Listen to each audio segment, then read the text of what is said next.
makes most women start a business? Is it passion, money, or freedom?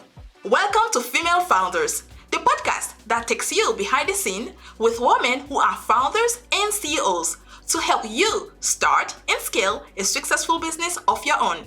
I am your host, Nagelia de Ravin. Hello everyone, welcome to another episode of Female Founders. In today's episode, I have the pleasure of speaking with Laura Sabia. Laura is an entrepreneur and author known for publishing Greenwich Lifestyle Magazine, Darien Lifestyle Magazine, and creating boutique fitness studios like Club Sweat. Her work focuses on fostering community connections and promoting wellness, combining her passion for healthy living with a commitment to bringing people together.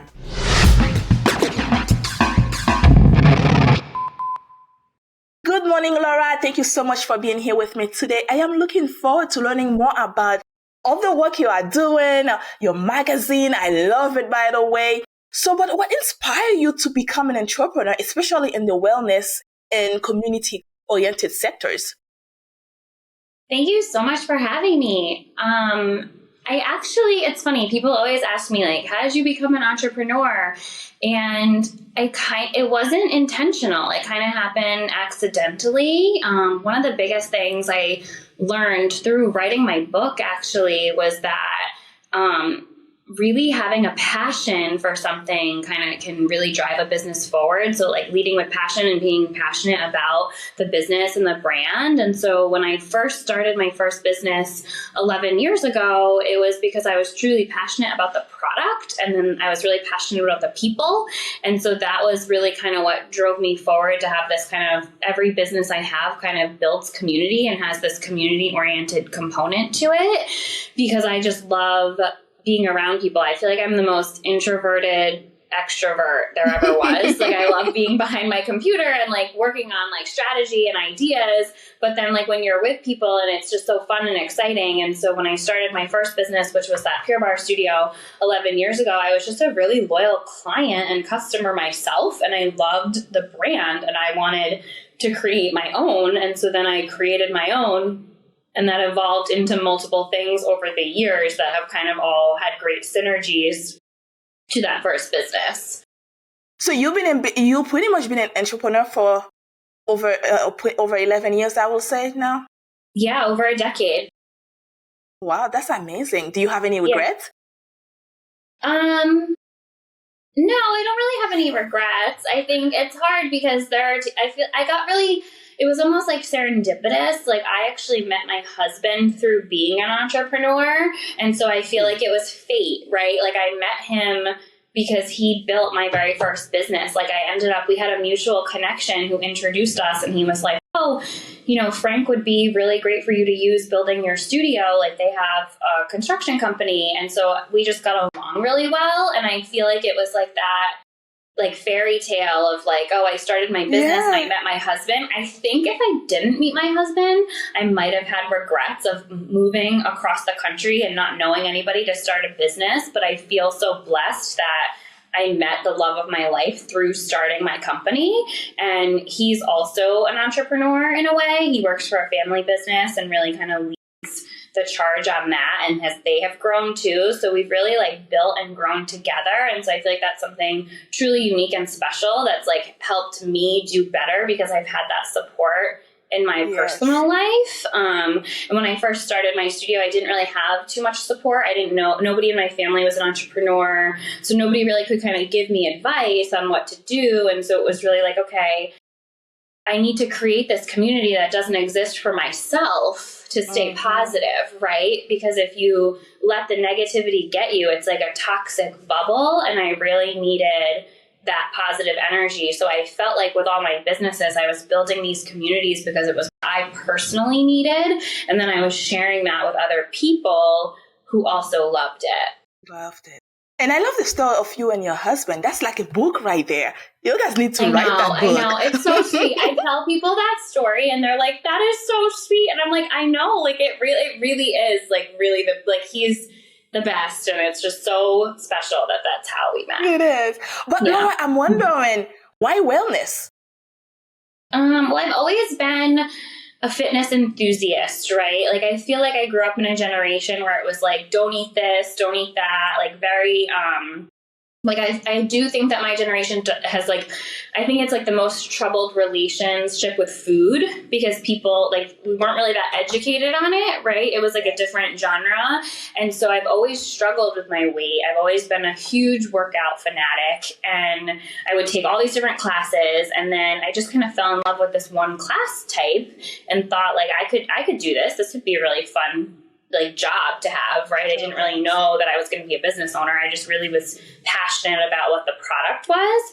And so I just always had that passion for working out. My very first job, I was a swim instructor at a local YMCA, and I was a swimmer. So, like, it just kind of made sense. So I think I've always had that like teachable skill set that I never realized was transferable into business. And then my master's degree is actually in student affairs, which is when you're at a college, all of those like leadership type positions on a college campus, like advising students or mentoring Greek life programs or residence life. So a lot of different facets of leadership, but I didn't know that it was leadership. I just thought it was what I like to do from a work perspective. So I used to mentor college students on a college campus, which really does translate into managing a team of people, right? So when you have a team of people that are your employees, you can it's almost like moving it from one to the next. And I didn't realize how transferable that skill was. So pretty much all of your experiences, if you really put them on a piece of paper, they kind of like attached to one another somehow. They kind of like, you can see there's like a pattern between them. They like, all of them, when you put them all together, really, it's perfect to be an entrepreneur, because that all the skills can transfer just to that. And also, I feel like you were always an athlete, because you say when you talk about swimming, exactly, people think swimming is easy, but it's not really that easy to actually learn how to swim. It's funny. It's definitely a very independent sport, but you're also part of a team. So it's like the better you do, the better everyone does. And that's actually very similar to being an entrepreneur. Like, as a business owner, it's like you're working for yourself, and it's you're you against you. But then you also, it helps everybody else when you do better. So it's kind of, it's very similar, the synergies of that. Yes.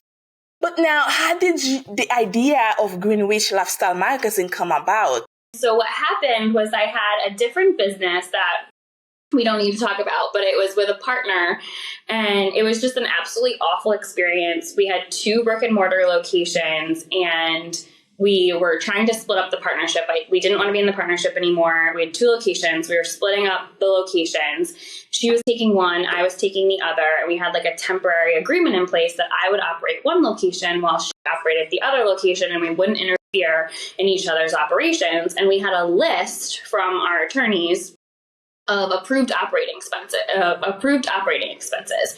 So we could only pay like rent, payroll, because we were still each responsible for the others, because it was still, so there was like a list of what you could do. And so there was only like all the basics. So no marketing, no anything else that you could have on the list. So we basically had this list of things. Ooh. And my location was on the second floor in the back of a building, and nobody was driving by and knew where it was. And her location that she was keeping was in a busy complex with like neighboring tenants. So she didn't need to really market, because she had people walking by, right? Yes. But I didn't. And I was like, what am I going to do? I got to get people in this store. And so what I did was I started the magazine, because I was like, well, if I own my own magazine, she can't say that's not an approved expense, because it's a separate business. So I'm going to start my own magazine and advertise my business in that. And that way I can get it out there to the community that it's here, and it's going to go into every household in the community. So that was why I started the magazine. So I actually went to school for my undergrad degree in advertising and public relations. And the marketing was always the most fun I had as an entrepreneur, like operating the business. Like, I love to come up with ideas. And so I was like, I could just have a magazine and she can't stop me. So that was why and that's why my manager jokes that it's BDE, because she was like, you literally just were like, okay, you're going to put a problem in my face and I'm going to find another way to go about it. And so that's what I did. Yeah. But I can't believe she kept the good one and you end up with the bad one. Yeah. And you have no marketing budget for it. Yeah. So I had no marketing budget, and I was like, well, I could just build, diverse my, because they say like, you don't want to keep opening the same thing, right? Because then, for example, look what happened with COVID. All the locations had to close. It's like, what do you do? So the more you diversify, the better. And I was passionate about it, and I lived in the community, and I thought this is going to help the community. Yes. So it was a great resource, not only for my own business, but for the entire community. And it was building kind of a community within a community. And that was really the thought behind it. So now, can you tell us a little bit more about it? Because not everyone might knows about Greenwich Lifestyle Magazine. What is it about? When we're talking about lifestyle, we're talking about fashion and things like that. Yeah. So Greenwich Lifestyle Magazine is it's a franchise magazine that I own the rights to in my zip codes. And then it's licensed out through a franchisor. So they do all the printing and shipping. And it's a really great model because, I own the company and the distribution rights for my area. And I hire all local people to work on the magazine. But there is like a parent company above it, similar to any other franchise, that's going to, really be there for you from a support and infrastructure standpoint. It's basically a lifestyle magazine. It comes out once a month. It goes directly into the homes of the residents of the community. And it really is lifestyle oriented. So we have, a foodie issue, the men's issue, the women's issue, where we want people to get the magazine in the mail and see someone they know every single month, and really just kind of harness the community and get to know people, who the movers and shakers are and what they're doing. And then we plan community events, and people get to know their neighbors in a different way. And especially with like the world of social media now, people are just, they're in their phones and they're not connecting with people. And I see people out and they're like, oh my God, like I love the magazine so much. Like I sit down and read it, and it like takes them off of that social media component and actually people in their community versus like going down these black rabbit holes that are, kind of a time suck. So it is. It's really kind of keeping the community connected with each other and what's going on and who can we celebrate. And it's always good news, like everything positive. We don't write about heavy, deep journalism. It's light and fun and really like to celebrate the community and the town that we live in. Yeah, pretty much put a smile on your face, something you get to read about someone else. And maybe it might be your best friend, or it might be someone you didn't even know about. And I like the fact that you also do community events, because it's a great way also to kind of come together, get to know one another. If someone new move into the town, I like that idea. I like the way you do on the magazine, even also online. People can also read things online too, because you have a lot of great articles online.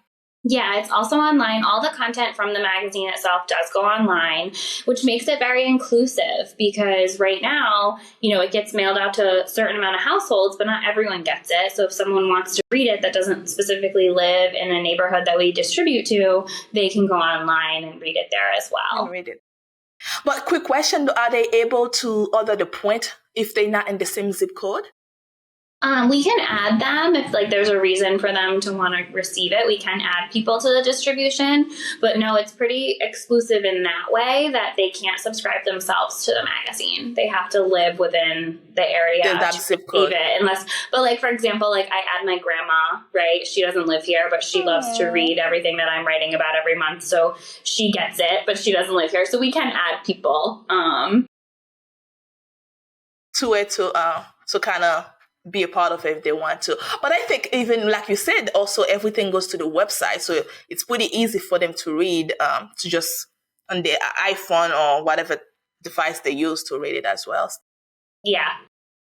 So does that mean you still have, you're still into the fitness and also have the magazine at the same time? Yeah, so I have 5 fitness locations, brick and mortar studios, and then I have the 2 magazines. So I actually have Greenwich Lifestyle and Darien Lifestyle. So we have 2 neighboring magazines. And then I have one of my fitness studios. We have created a digital fitness app where they can work out at home with us. So we developed that during COVID.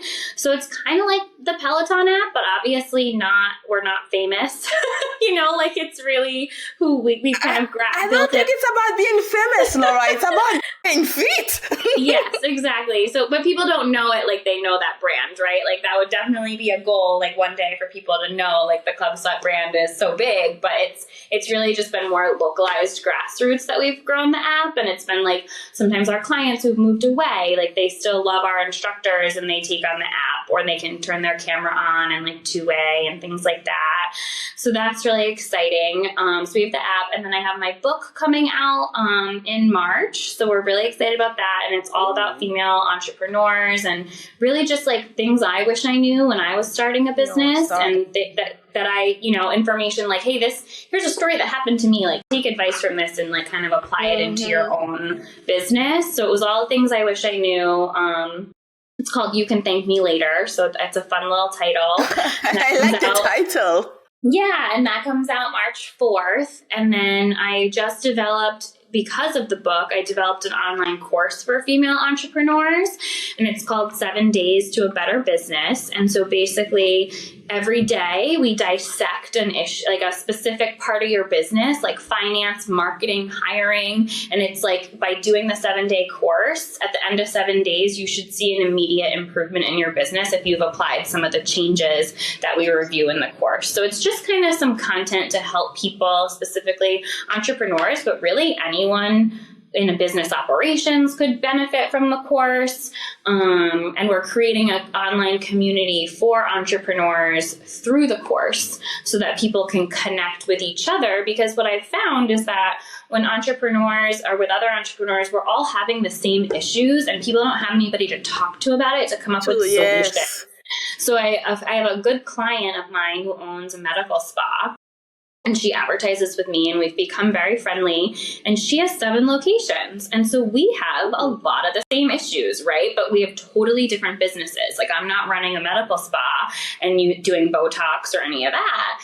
But she's not running a fitness studio, but we both have over 50 employees. So it's like, how do you manage that? And what does your management structure look like? And how are you supporting your managers to support their employees, right? Like they're technically all mine, but you have to build an organizational chart. And like, those are things that no one tells you when you become an entrepreneur. Mm-hmm. So surrounding yourself with other people who can help you figure things out or have already figured it out, right? Like if they've already done it, usually they're happy to be like, hey, don't repeat my mistake, do it this way. And so it's nice. And I'm kind of creating that organization from a more national standpoint, because there are people in different communities that are doing the same things, and then you aren't each other's competition and you can really learn from each other. And so I'm really excited about that course. We just launched it over Thanksgiving. So now with the course, is it already pre-recorded? People can watch it on their own time. They don't need to be available at a certain time at all. Yeah, so it's pre-recorded, so they can just go online and purchase the course. And then there's a workbook that goes along with it to kind of help guide them. So there's like, and I did like kind of an example, like I made a pretend business that I thought people could relate to. It's a coffee shop. Like I was like, let's just pretend that this is a coffee shop because everybody buys coffee, and you can kind of relate to all. So we applied all the examples that we're giving them to take into their own business to the coffee shop, because I felt like that was a business that had employees and products and cost of goods sold and different brick and mortar overhead and, a lot of variety of different things that a lot of businesses have and don't know how to navigate. Definitely the best place that can have coffee to any office. Yes, yeah. So that was kind of the thought process. That will happen. Yeah. So we built that course out, and now we're just excited to, help people learn from it. So now with the course, I'm guessing it's on its own website, separate from the magazine. So how can someone get into that, to the course itself? So it's on our embosslife.co website. So people can pull it up there. They can click it open, along with joining the entrepreneur community on there. And then that's kind of like almost like a parent website where you actually can get to the magazines from there too. Okay. You can get to the Club Sweat app and digital. You can see my management team. They kind of all have like a little highlight on there. So it's kind of just like a bigger website that like kind of tethers off to everything else. And you say the book is coming out in March. If I remember well, I think you say March 3rd. Where can they go to buy the book? The website, so they can go to embosslife.co to buy the book, or it'll be on Amazon. It'll be in Barnes and Nobles locally. Anywhere that books are sold, they can purchase the book, but Amazon is probably going to be the easiest for most people. Yes. And then the nice thing about Amazon is they can choose if they want a soft or hard cover. I know personally, like it's obviously for us, like they, the publisher's like, we'll just do a soft cover. And I was like, well, can we have the option to have people purchase a hardcover? Because I know if I get the choice, I always want a hardcover. I just like the hardcover is better. So I'm like, can we give people the option? And so Amazon will have the option to choose whichever one they like to purchase. Yeah. Mm-hmm. And also, I know you do a lot of events. Are you planning on doing any local events when the book and also the community out, so that people kind of like explain what it is about for people to know how to join, or if they have questions or anything like that? Yeah, that's a great question. We're actually working with all the local bookstores in the area to do like little events to celebrate the launch of the book. And then I'm going to do, I haven't planned it yet, but some type of book party that I'll have I volunteer for the Bruce Museum, and they have like a little room at the bottom of the museum that you can rent out and have a party. So I'm going to work with them to do something there and just really kind of get it out there as best I can. One of my best friends joked with me. She's like, well, you're the only one of us who hasn't had kids yet, so I'm just going to throw you a book shower instead of a baby shower. Because we don't know if, like, she was like, it just seems fair. And I was like, I love that. That's so fun. So we're going to have a book shower. Book shower. I love that one. I think that's a new one. Cute? Yeah, she was like, we should do that. And it's funny because you think like, I don't know if you ever watched like Sex and the City and how she had are you kidding me? This is like the life I wanted when I was young. That's like, exactly. That's like our generation. So it was like one of those things where I feel like I've created that group of friends that's like, we should live like that. Like, it's awesome. And so they're very supportive and like, it's cute. Yeah. They're really proud and we're really excited. But it's kind of funny. You're the only one with no kids yet.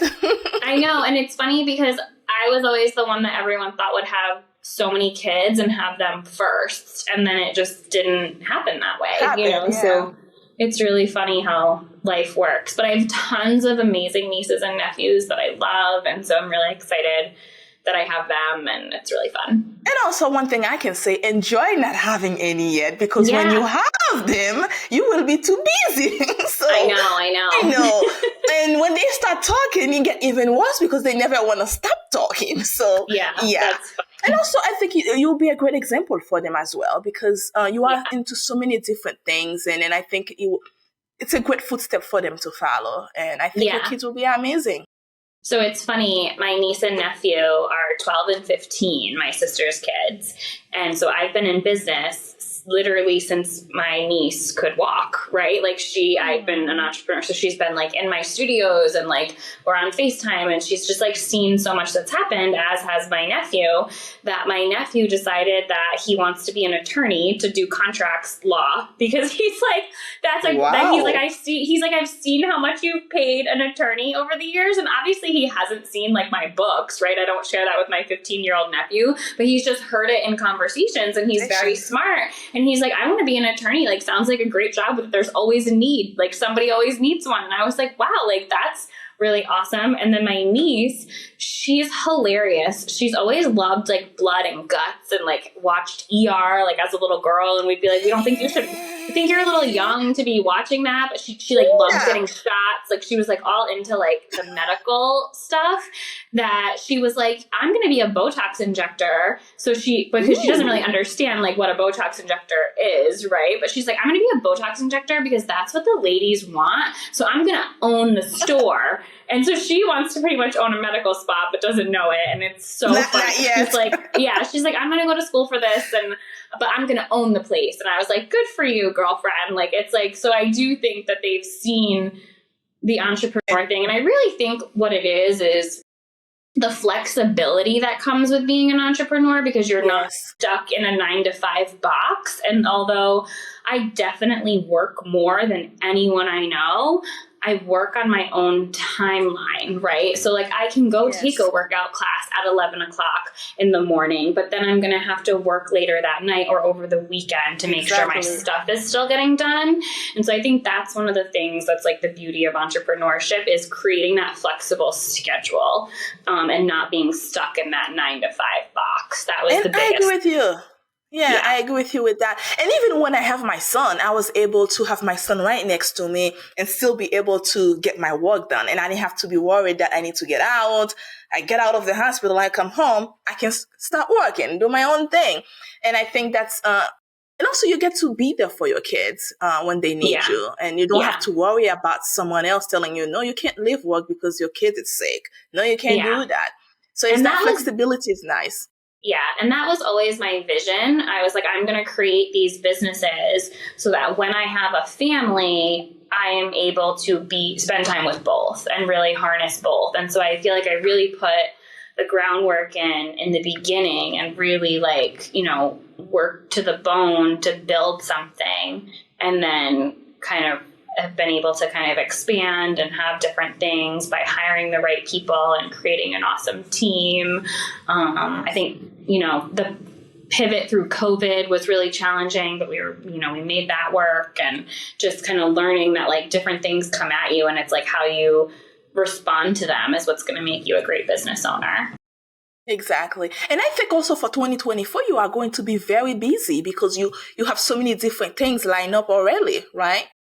Yeah, it's funny because I felt like when I was writing the book, so I've managed to get two of my biggest strengths, I would say, are time blocking my schedule and delegating. So I'm like, everyone jokes, I'm like a super delegator. Like, even if it's like my calendar, I will text my assistant and be like, hey, can you manage this for me? Or, hey, I really have harnessed the hone of like giving other people things to do because I've learned that like I can't do everything, right? So like I have to delegate and I have to push things off. And so I've really been able to kind of grow from art of delegation and really time blocking my schedule. So like even today, like I had this hour blocked off for us to talk, and then I have something after like for the rest of the day through 6 o'clock tonight, so it's like I'm just every minute is booked and programmed. And so when I was doing my book, I had time blocked, the hour and a half once a week. And like, that was the book time, and like nothing else got in the way.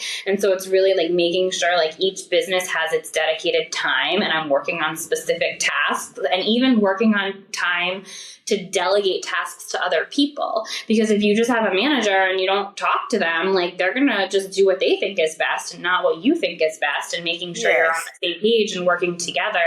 And I do find like the more autonomy that you give people, the better they do. It's like, I want you to do well in this job, but here's the goals I want you to hit. I don't care how you get to them. Like, so if you need support, then I'm going to help you. And so another example is I had a manager texted me a couple weeks ago, and she was like, today's been a really bad day. And I replied to her and I said, I'm so sorry. Do you need to vent or do you need my support? Like, do you know what I mean? Like, do you need help? Like, do you need help solving the problem, or do you just need to vent for a minute? And she was like, honestly, I just need to vent. And I was like, go ahead and vent. Like it all happens. Customer service is a hard industry to be in, especially post-COVID. Like people's expectations can be wild. So I just let her complain, and she felt so much better. And I was like, we've all been there. It happens. And like, nobody gets it unless they're in it with you. Right. So she didn't need my support. She knew how to handle it, but she just felt she needed to get it off her chest. And I think that's a huge part of being a boss and a team player is like, what do you need from me to do your job successfully? I like the way you looked at it, because not everyone look at it this way. Because especially when you have issues at work and you need to take it home with you, and that behavior from work go home with you. But the fact that you allow her to vent, now she cleared her mind. She's able to go home and feel in peace. Not she doesn't need to take problem it with home. her. No. Absolutely. Yeah, it's not worth it. And I always tell people with every business that we own, like, we are not brain surgeons, right? Like, if you're a brain surgeon and you fuck up, like, someone's in trouble, right? That is a big deal. But we have fitness studios that are designed to complement people's lives and make their lives better and have them feel better and live healthier, longer lives. Like, we are doing a great thing for our communities. It is not rocket science. So if something happens, like, what is the absolute worst thing that could happen? Like, it is not a big deal, and we will just fix it, or we'll move on from it the next day. So like, things happen and things go wrong, and like, we can't focus on that. And the same with the magazines. Like, what's the worst that happens? Like, a comma gets put in the wrong place and we accidentally print it. Yeah. Like, well, you know what? We're all human. And like, if people really happen, things like that they're gonna happen. Like, we'd be foolish to say that we think like everything's gonna be absolutely perfect. Like, I'm not striving to be perfect. I'm striving to grow and have a successful business. Perfection is the enemy of growth. And so I'm always like, we don't need to be perfect. Like, yes, I don't want a magazine full of typos. That would be terrible. But something's going to go wrong at some point, right? And so it's like, we need to just know that that's okay. And then guess what? We can fix it digitally. So then the digital one's perfect, and that's what lives online, right? Like, if something got mailed out and the comma's in the wrong place, like, we're sorry, but we're human. And I think that people forget that business owners and entrepreneurs are also human, and they kind of expect them and their teams to be robots. And I'm like, if we were doing brain surgery, I would feel differently, because that is, very serious and things like that. But like, nothing that we're doing is life altering. It's all great added value, community focused businesses that are here to bring you joy. And if the comma being in the wrong place is the worst thing that happens in your life, then you need to reevaluate like what's going on in life, right? Because it's really, that's not a big deal at the end of the day. Oh my goodness. I am so happy you said this, because as someone myself that also own a magazine, so I know when you said this, and I'm like, sometimes people complain about the silliest thing. And to give you an example of one that happened to me, one lady come back said, there's an issue with my image. And the email come in, it was about 9 p.m., but all emails that come in, they get to come on my phone. And I saw it and I was like, okay, let me pull off that image. Let me look at it. I'm like, nothing is wrong with the image. The team cleaned the image. She looks, compared to before and after, there's a huge difference between these two images. Yeah. And then in the morning, I let my staff reply. Mm-hmm. What is wrong with the image? And we still couldn't get what's wrong with the image. So my graphic design team keep trying to make changes to the image, but still cannot figure it out. So at the end, I type an email and I asked one of them to just copy this and send it to her. And then she replied, she said, "Oh, I just want my boobs to be showing." Oh my God, so funny. You know what, she just want her boobs to be shown in the picture. And we cut off hilarious. her boobs. And I have people like, it's like, I think sometimes like, and that's a huge thing with like setting expectations that I've learned, and like really coming up with like repetitive processes. So like, we have multiple eyes on it, obviously checking for errors so that we don't have issues, but people don't always share their expectations. And so I don't know if they appreciate when I do this or not, but like, my husband laughs at me so hard. He's like, I can't believe you say that to people. But I'll be like, oh my God, are you a mind reader?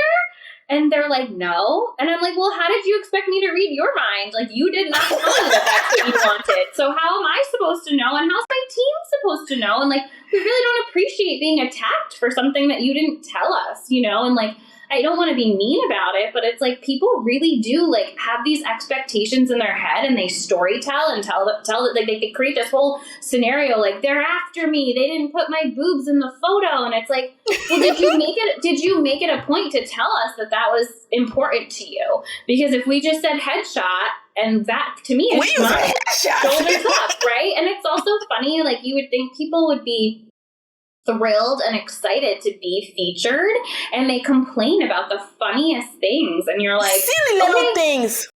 You're like, this is a huge, amazing bonus for you. You're getting exposure to our network. We're doing this for you for no charge some of the time, right? And so it's like you just got this free, beautiful feature that went out to all these homes, and you're literally finding something to complain about it that you never said in the beginning. And so we've really, really tried to like kind of say like, here's the expectation going in, because people do like just storytell in their head and come up with their own expectation that you never even said. They think they're like, they don't understand. You think for some reason. Yeah, exactly. They don't understand the inner workings of the business and the deadlines. Like we can't, we have to go to the, what's it called? We have to go to the printer, right? And it's like, we can't wait for you. We need to we that deadline.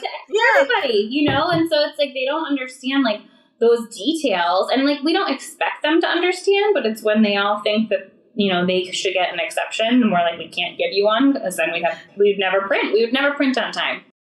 So I think one of them I have is the fact that they send you an image and then after the magazine goes to print and they come back and say, I think that image doesn't represent me well. Here's a new one. I'm like, you want me to pull out a print and spend money on it just because of that? No, that's not going to happen.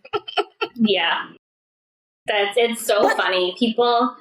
Yeah, I've learned, and like no matter how much you share expectations, people they're always going to want more and ask for more, I've learned. So just holding your ground and just being fair to everybody and treating everybody the same, that has really helped me from a client standpoint, from an advertiser standpoint, from a consumer standpoint, and from a business owner standpoint with my team. Like nobody gets special treatment. Everybody, it's the same for everybody. For everybody. So how do you ensure that these fitness studios offer more than just physical exercise and become a space for community building? So prior to COVID, and now again, we're doing events in the studio, but during the COVID times where we had like individual stations and everyone in masks and like separated out, that was a really hard time. And we felt it like as a community, we felt like we were being forced to segregate and exclude, and like we had to limit the class times, and it was really challenging for people to have that. And so as soon as we were really kind of allowed to bring that back, we started bringing back like community events, and we do different challenges in the studio. So people can take like 10 classes in 20 days and then they get a prize. Wow. And so we do stuff like that. That's fun. If they complete it, sometimes we've done like private classes for the people who win the challenge. So it's like an extra class for them. The events at the studios are always really fun. So we'll do like sip and shops. We did a big party for our 10-year anniversary where we had like a trailer bar that came, and they served drinks out of the like trailer looking bar, which was really cool. It like attaches to the back of a car and then she like leaves it to the side. And we did like a charcuterie spread and just gave people the opportunity to like hang out and mingle outside of their workout routine. We find that so many of our clients and instructors, they become friends, which is really nice, but can also be really challenging. Because they'll become so friendly that they forget the boundary of like it is a business. And so the clients become, it is that community piece and they feel like an ownership to it. And then like if we make a change, they'll be like, well, I don't want to do that. And I'll be like, okay, well, this is the business decision that we're making for the betterment of everybody, So it's like sometimes that having that community piece with the team and the clients can be really challenging because they forget that it's a business too. And so that's really hard. Like, obviously, like we need to, like, in order for us to continue doing what we're doing, we need to make enough money to pay the rent and the teachers and make sure everyone's making a livable wage. And it's really funny because one time someone said something to me, like, I want to pay for this pop-up class. And I said, well, we have to pay the town a permit fee and I have to pay the teacher a fee to teach it. And she's like, oh, yeah, I forgot about that. I was like, well, did you think that they were volunteers? Like, I know we all love this, but it's still a job. And so it's great to create jobs that people love. I want you to love to come to work because I want you to stay. I don't want you to leave because you didn't like it. I want people who truly love what they're doing and want to stay there. But what's interesting is that then sometimes the clients forget that and they'll just be like, oh, so-and-so can do it. And I'm like, no, she can't. Like, she's got 2 kids and has to go do this. And so it's like they forget that they're not volunteers and that it's actually a job. So that can become very gray when you have a community that really supports the company. Yeah, but also I think one way they have to look at it too, if you really love someone and they become your friends, you also want them to make a good living also so they're not suffering. Totally. With the bills, that's actually especially with that economic right now. Exactly. Like we had a person who was complaining, we had to raise our rates because of everything going on. And we said, well, we'll grandfather in the people who are at the other rates and they're going up for any membership change or new members or, new people coming in. And we gave people I want to say 6-8 weeks notice that we were changing the prices. Wow, so we were that's really good. Yeah. So we were if you want to upgrade, now's the time. We want to make sure that you get the opportunity. And this was actually the story that my manager was telling me that she had a hard time with because she had a client fighting with her about the price increase. And she's like, well, I reached out to you 6 weeks ago letting you know this was going to happen. And you told me you didn't want to upgrade.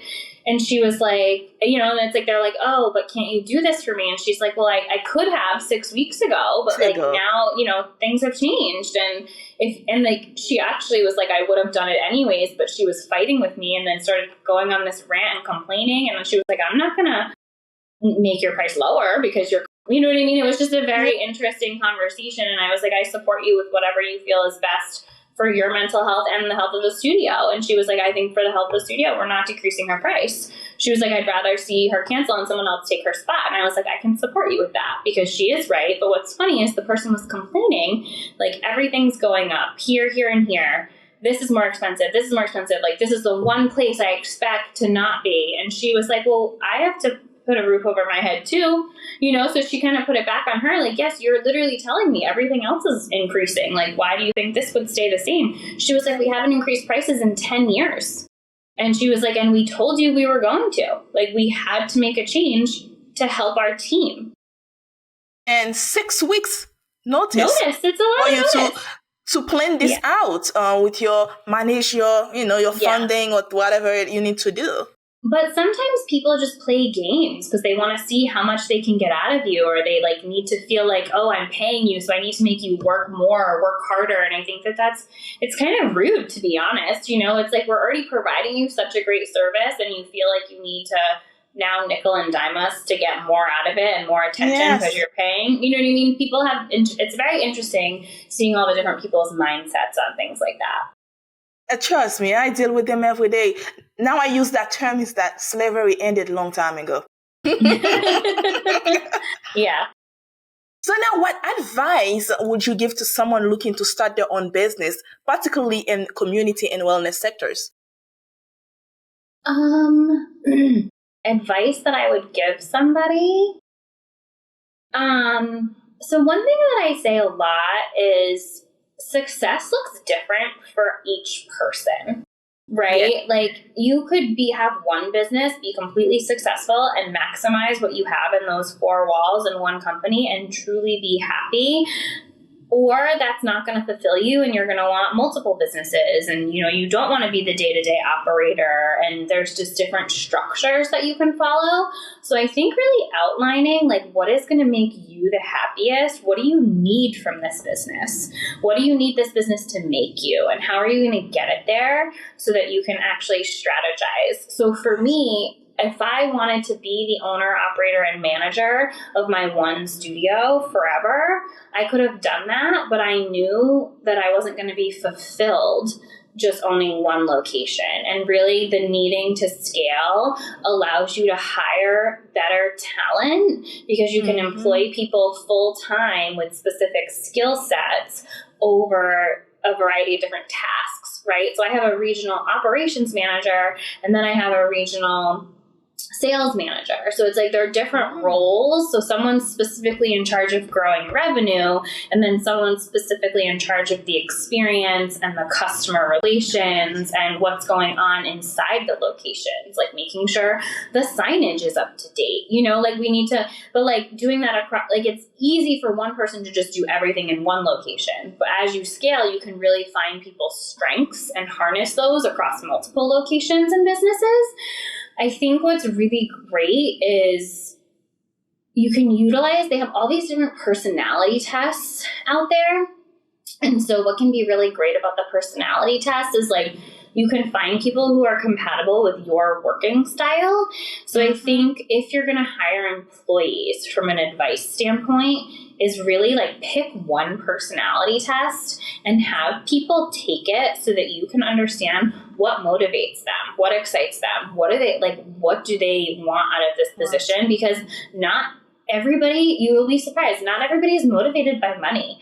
Like there are people who are motivated by the fact that they're helping people and changing their lives, you know, and like, yes, they need money to live, but their husband might be the breadwinner and this is a hobby job for them and just something to give them fulfillment.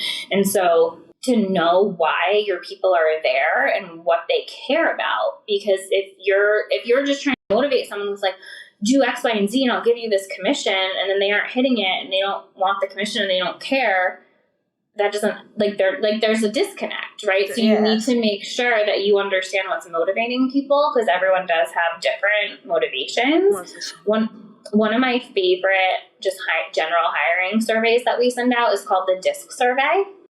And I don't know if you've seen it. It's like a pie graph, and you're identified by a letter, like DISC. And I found that majority of my management team is a strong letter D. It's a dominant trait where they're going to take charge and make decisions.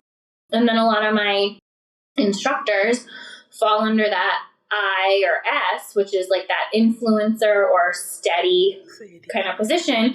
And those are great roles because that means they show up on time. They're passionate about the clients, right? Like it's like they're very different. Like you can still be a great instructor if you're a D, but you're going to be more of a leadership person in the D role, whereas the I and the S is like, everybody can't be the leader, right? Somebody has to lead somebody. So it's like you have to find all these different characteristics. And then like my assistant, for example, she falls under the compliant bucket, which is the opposite of me. Like I'm like I have all these ideas and I want to do X, Y, Z. And she's like, nope, we're going to make sure this is done by the deadline and we're going to hit this and this is going to go on the calendar. She's very organized. Like it's like we all have our different strengths.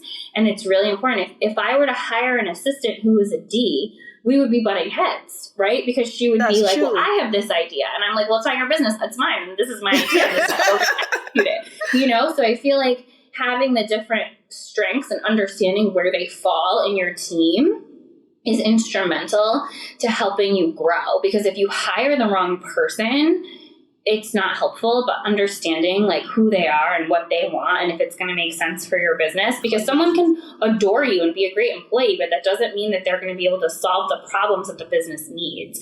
And we all have different skill sets. And so it's really hiring for the skill set and the person, not the position. So it's really like and then when you have multiple locations, you're able to say like, okay, I want somebody who can do marketing across everything.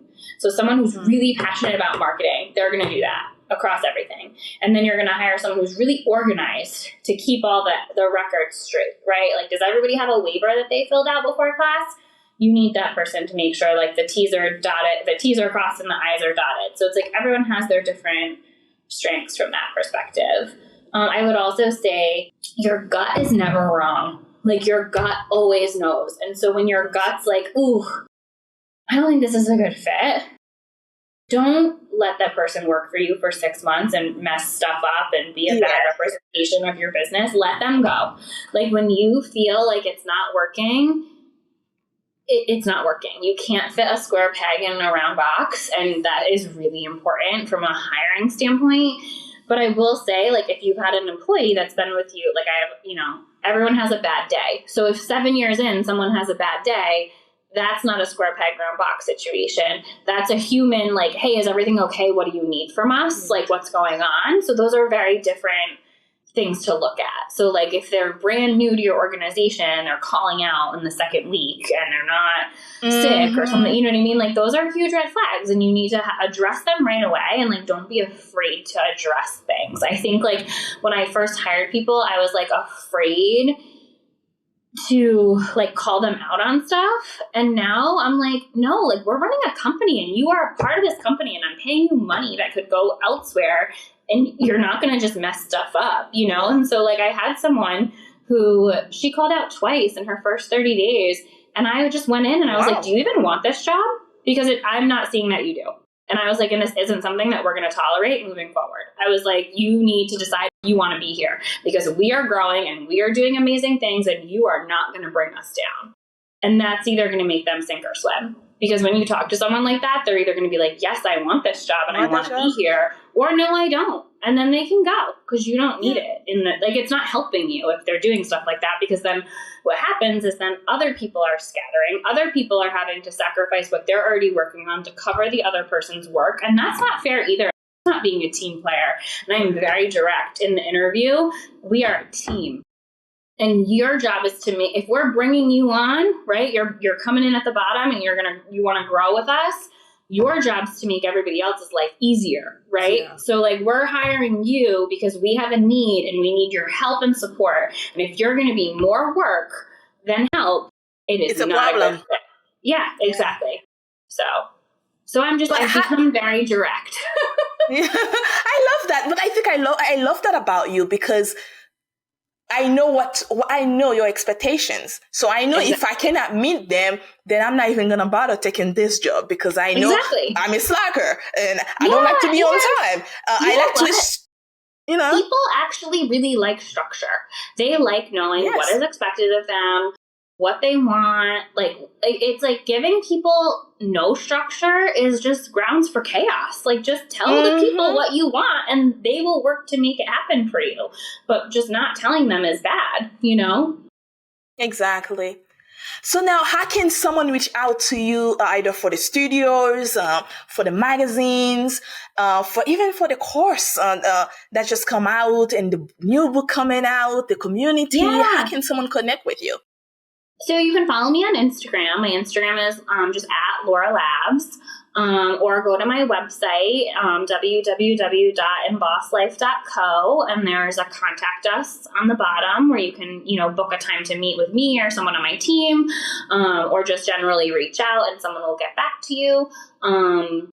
We don't respond to anything over the weekends. I really think it's important to give my team that time to rejuvenate and we joke, but it's like practice what you preach. And like, we need that rest too. Like we're providing that environment for everybody else. And again, like I said earlier, nothing's that urgent. So Monday through Friday is like when people will respond.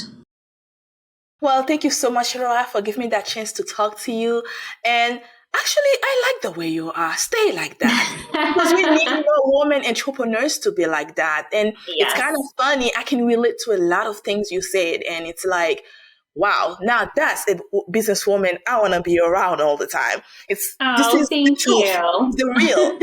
And this is what we suffer. This is what happening in our daily life as businesswomen. And we need to hear it from other women. It exists so that we can come out and talk about it as well. If we don't talk about it, we're just hiding them. We're just creating more problems for ourselves. And it's not okay. It's not okay. I totally agree with that. And I think that is really what made me want to build this other program, was because there was just such a need. And people would ask me all the time. They would say, like, do you know how I can do this or better my business from this, or can I pick your brain and get some advice? And I felt like I was giving a lot of the same advice over and over. And I was like, I should just put this out there for people to have, because clearly there's a need for it. And I think anytime you create a business out of a need for people, it's a great thing. People need to need your business, right? It's a great opportunity for people to learn more and apply it to have a better, healthier, happier life for themselves. Well, thank you so much. I appreciate you. I appreciate what you are doing, and don't ever change. Thank you. Have a great day. Thank you for listening to Female Founders Podcast. That's it for this week's episode. Be sure to follow us on your favorite podcast app or connect with us on womel.com so that you don't miss our next episode. See you next time. Bye for now.